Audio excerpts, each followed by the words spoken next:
Fala pessoal, sejam bem-vindos a mais uma aula para o nosso curso da certificação CPA 20. Eu sou o Prof. Renan Duarte e estou vindo aqui só para lembrar vocês de quem quiser ter acesso ao curso completo, com todos os slides que eu venho utilizando nas aulas, com a apostila completa, com banco de questões, com mais de 800 questões comentadas e também materiais de resumo direcionados para a revisão, cliquem no primeiro link na descrição ou então nos comentários fixados para que vocês tenham acesso a esse material completo. E no mais, não esqueçam aqui de deixar o like, se inscrever no canal e bora para mais uma aula. Vamos lá falar das ofertas de ações, que é o processo pelo qual uma empresa ela vai disponibilizar as suas ações ao grande público, objetivando com isso, é claro, captar recursos. Eu posso ter no mercado uma oferta de ações que eu considero como primária e secundária. A gente vai falar primeiro aqui sobre a oferta primária, porque é na oferta primária que acontece a captação de recursos. E esses recursos eles vão para a empresa. É diferente de uma oferta secundária que a gente vai tratar depois. Lá eu não tenho essa captação de recursos por parte da empresa. Tá? E numa oferta primária, então, eu posso ter duas modalidades. Eu posso ter uma oferta pública inicial, que é um IPO, ou eu também posso ter ofertas que são subsequentes, aí é um follow-on. Vamos falar primeiro sobre o IPO. Como é que ele acontece então? É o processo em que uma empresa que ela era privada, ela decide oferecer as suas ações ao público pela primeira vez. Antes ela era fechada, agora ela vai ofertar as ações, ela vai emitir ações e colocar essas ações à venda ao grande público. E aí ela vai se tornar uma companhia de capital aberto. Isso significa que as ações da empresa passarão a ser negociadas em bolsa de valores, que é aquele ambiente onde a gente tem a negociação de ações, um mercado organizado, permitindo que investidores públicos, além dos investidores iniciais dessa empresa, possam comprá-las e vendê-las, tá? Então, eu tenho aquele exemplo onde eu tenho o acionista A e o acionista B, eles resolvem fazer a abertura de uma empresa, colocam recursos, eu tenho capital social, essa empresa vai ser uma sociedade anônima ou sociedade por ações, porque o capital social ele vai estar dividido em ações. Só que nesse momento aqui, ela é uma sociedade anônima do tipo fechada, porque ela só tem esses dois acionistas e ela ainda não abriu o seu capital ao público, ela não colocou as suas ações em negociação em mercado organizado, na bolsa de valores. Mas a partir do momento que ela decide então emitir novas ações e abrir o seu capital para o mercado, ela vai colocar essas novas ações em negociação em ambiente de bolsa e novos investidores vão poder entrar nessa empresa. Tá? Então, aqui no exemplo foi emitida 250 ações, cada ação custando R$ 100, a captação de R$ 25.000. É claro que no mercado não vai ser nesse montante aqui. Aqui é apenas um exemplo para a gente entender como é que funciona a dinâmica. E a partir do momento, então, que essas ações elas foram colocadas no mercado, essa SA que ela era fechada, ela passa a ser uma SA aberta. O processo de emissão de ações pela primeira vez quando a empresa ela vai ao mercado pela primeira vez, isso se chama oferta pública inicial, ou do inglês, né, IPO. A empresa ela abriu o seu capital e aí ela passa a ter agora acionistas do público que compraram essas ações e se tornaram sócios dessa empresa aqui. Quais são as características aí do IPO, tá? A gente pode ter o chamado período de reserva, tá? Que corresponde ao tempo em que os investidores possuem para informar o seu desejo de comprar as novas ações que estão sendo emitidas por essa empresa, tá? Então ela vai dar um comunicado de que ela vai emitir ações para serem colocadas à negociação no mercado e o período de reserva vai ser então esse tempo que o público que ainda não é acionista dessa empresa ele vai manifestar o seu desejo de comprar essas ações. A manifestação de interesse, ela é encaminhada à corretora em que o investidor esse que quer ser um acionista da empresa, possui conta e deve acompanhar ainda o número de ações ou o montante total que o investidor deseja utilizar para a aquisição de ações, tá? Então ele vai colocar lá quantas ações dessas 250 aqui que vão ser emitidas, quantas que ele deseja comprar. A gente também tem a possibilidade de rateio, tá? Caso haja um interesse muito grande no IPO da empresa, é possível que ocorra um excesso de demanda. Muitas pessoas querendo comprar as ações dessa empresa aqui. Ou seja, há um desejo de compra que há mais desejo de compra do que há ações disponíveis. Para atender a todos, ocorre um rateio do volume, ofertado para os investidores que registrarem seus pedidos de reserva. Assim, cada investidor vai receber um número de ações proporcional ao seu pedido, de modo que todos sejam atendidos, tá? Então, se são 250 ações que vão ser emitidas, e eu tenho, só para a gente contextualizar, eu tenho 10 investidores, e cada um desses investidores, eles desejam comprar 100 ações dessa empresa. Então, vai faltar, né? Porque o total aqui a gente teria que vender 1.000 ações.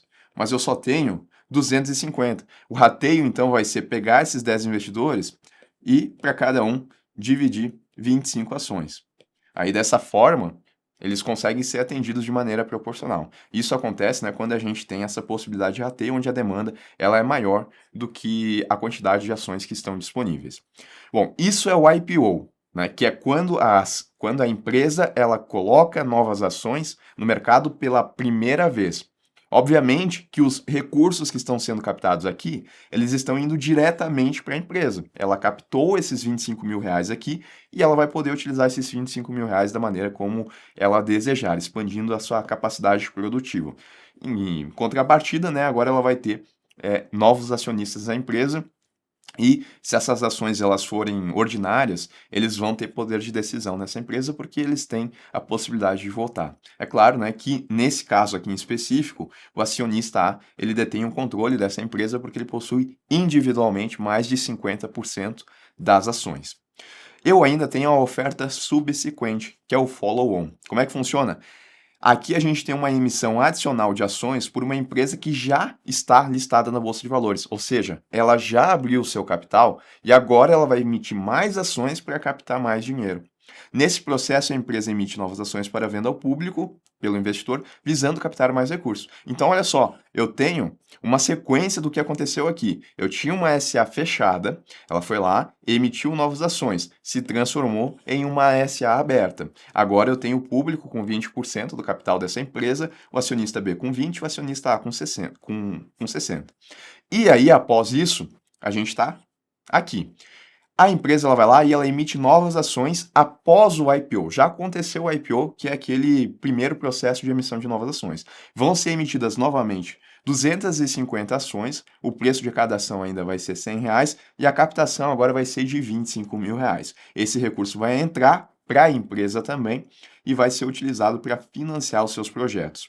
Aí a gente passa a ter agora um capital social de R$ 150 mil, sai de 125 para 150 mil, e olha como é que vai ficar. Se o acionista A e o acionista B, eles não colocarem mais participação no capital deles, o que vai acontecer é que de 60% o acionista A ele vai cair para 50% da participação no capital social. O acionista B também vai reduzir a participação dele e o público, o grande público, vai subir a participação para 33,33%. E aqui vai estar diversificado, né? Pode ter uma pessoa que tenha 30%, pode ser uma pessoa que tenha 10%. Isso daqui vai depender de como que o grande público ele vai investir aqui nas ações dessa empresa. Então, oferta subsequente é uma oferta primária, porque o recurso ele entra para a empresa, mas acontece depois de um processo de IPO, quando a empresa ela já está listada em bolsa de valores.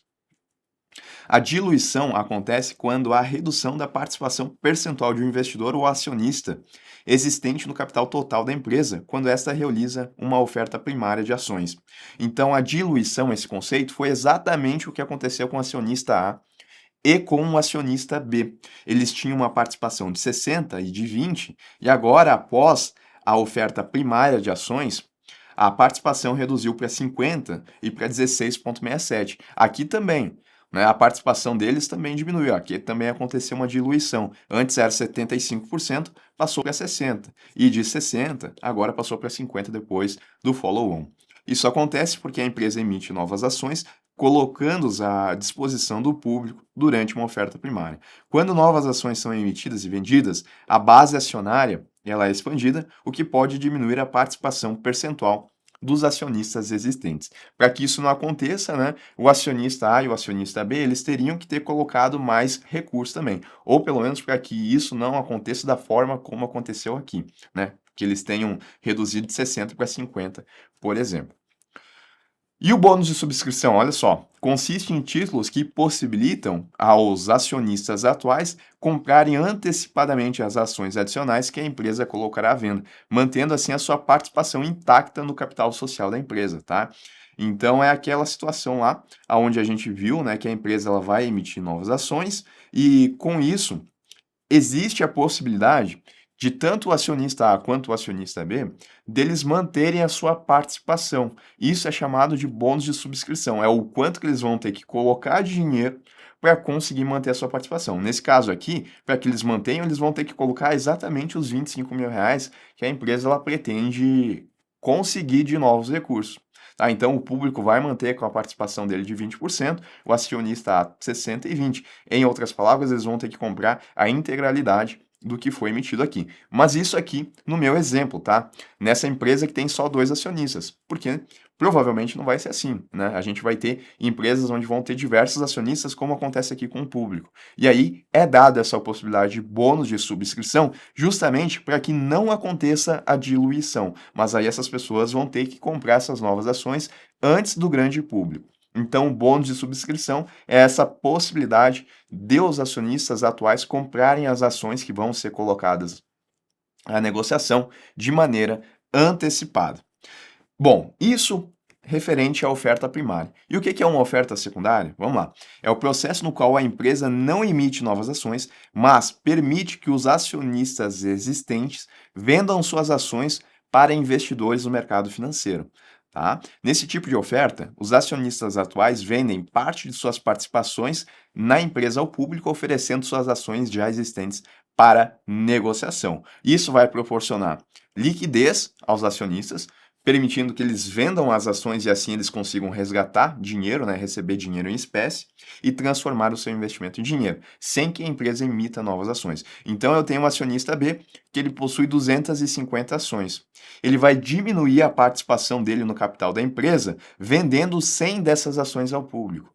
Aí o público vai comprar essas 100 ações do acionista B e vai mandar dinheiro para ele. Ele vai receber então dinheiro pela venda das ações. Ele diminuiu a participação no capital da empresa, mas ele conseguiu mais liquidez. Qual que é o ponto aqui? O ponto que essa venda de ações que aconteceu pelo acionista, o dinheiro que entrou não foi para a empresa, esse dinheiro que entrou foi para o acionista. Então eu sempre vou ter uma oferta secundária quando eu tiver venda de ações de acionistas dessa empresa. Não é a empresa emitindo novas ações, são os acionistas que possuem ações e estão vendendo essas ações para conseguir transformar isso em dinheiro, ter mais liquidez. Em contrapartida, obviamente, a participação desses investidores, quando eles fizerem isso no capital social da empresa, vai diminuir, não tem jeito, tá? Bom, e como é que as pessoas elas fazem para comprar ações de uma empresa negociadas em bolsa de valores? Elas fazem isso mandando ordens às suas corretoras. E aí a gente tem diferentes tipos de ordens. Essas aqui são as principais, tá? As ordens de compra e venda de ações são solicitadas, ou melhor, né? São solicitações feitas por investidores para ou adquirir ou então vender ações de uma empresa no mercado de valores imobiliários. Quando a gente tem a negociação no chamado mercado secundário, a gente também não tem recurso entrando no caixa da empresa, tá? São acionistas que estão vendendo as suas ações no mercado ou então, né, potenciais acionistas que vão comprar ações dessa empresa. Essas ordens elas são enviadas aonde? Para uma corretora ou uma plataforma de negociação e indicam o desejo do investidor ou de comprar ou então de vender as ações, em determinadas condições de preço e quantidade. Quais são as principais ordens? A gente tem a ordem limitada, a ordem de mercado e a ordem stop loss. Na ordem limitada, o investidor ele vai definir um limite de preço. Assim, para uma venda, o investidor vai estabelecer o valor mínimo para a venda dessa ação e para uma compra ele vai estabelecer o valor máximo. Então, vamos supor que ele vai mandar uma ordem de compra de uma ação. Se ele colocar que ele só vai comprar essas ações ao valor de R$ 6, por exemplo, e essas ações aqui, no momento, elas estão sendo negociadas acima disso, né? Então, está sendo negociada, por exemplo, nesse momento, a 6,10, a 6,20, a 6,30, tá? É o que está acontecendo no mercado agora. Mas ele só vai comprar efetivamente essas ações ao valor de R$ 6. Chegando em R$ 6, ele compra. Se não chegar, ele não vai comprar. Esse é o valor máximo pelo qual ele vai comprar as ações. Acima disso, ele não vai comprar. E numa venda é o contrário, né? Se ele estabelecer, por exemplo, que o valor mínimo de venda dele é de R$ 6 e no mercado estiver sendo negociado a 5,90, 5,80, 5,70, nessas condições aqui ele não vai ter a ordem dele de venda executada, porque tem que atingir pelo menos o mínimo de R$ 6.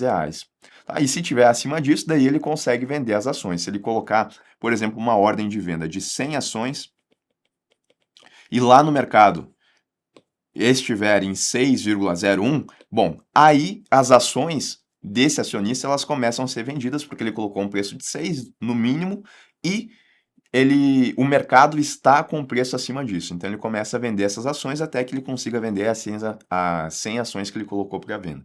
Então, numa ordem limitada, a gente tem esse limite que ele é estabelecido, tanto para uma ordem de compra, como também para uma ordem de venda. Depende do que o investidor ele está fazendo no momento.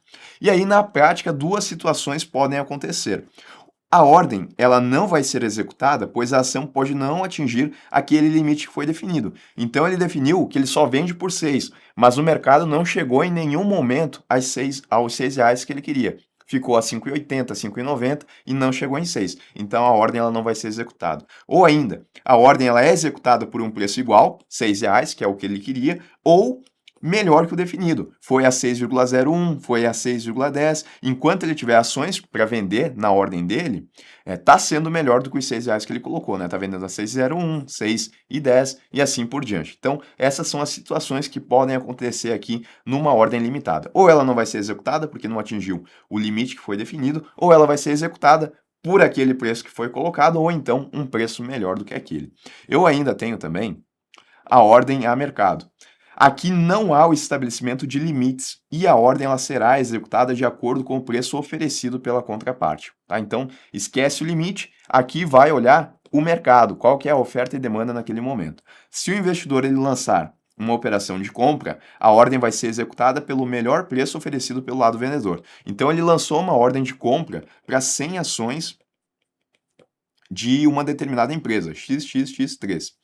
E no momento que ele fez isso, ele não olhou qual que era o preço de mercado, tá? Independentemente do preço, essas ações elas vão serem compradas. Se o preço do mercado começar a subir, não importa, ainda assim vai ser comprado porque ele não estabeleceu um limite. A mesma coisa para uma venda, tá? Ela vai ser executada só que pelo melhor preço oferecido pelo lado comprador naquele momento. Não tem um limite, vai seguir as condições de mercado. E tem também a ordem do tipo stop loss. É um tipo de ordem utilizada para minimizar perdas em investimentos. Em uma ordem de venda, o investidor ele determina um preço específico abaixo do preço atual de mercado em que deseja vender suas ações. Se o preço do ativo atingir ou cair abaixo desse valor, a ordem stop loss é ativada e as ações são vendidas automaticamente, limitando as perdas do investidor, tá? Então vamos supor que o nosso investidor ele vai fazer aqui uma ordem de venda stop loss. Hoje, nesse momento aqui, as ações estão sendo negociadas a R$ 5. E ele tem, dessa empresa aqui, 1.000 ações. Ele vai colocar uma ordem stop loss ao preço de R$ 4,90. Tá? Então, se as ações elas ficarem nesse patamar de R$ 5 para cima disso, até R$ 4,90 aqui não vai acontecer nada. Mas, se o preço das ações começar a cair e chegar em R$ 4,90, a ordem stop loss ela vai ser executada e todas as ações aqui, na medida do possível, elas vão serem vendidas a R$ 4,90. Isso porque o investidor ele pode enxergar que se chegou nesses R$ 4,90, existe a possibilidade de continuar caindo. E para não incorrer em perdas maiores, ele prefere vender a R$ 4,90, que é o limite ali que ele estabeleceu. Tá bom? Então, em relação às ordens, é isso que a gente precisa saber.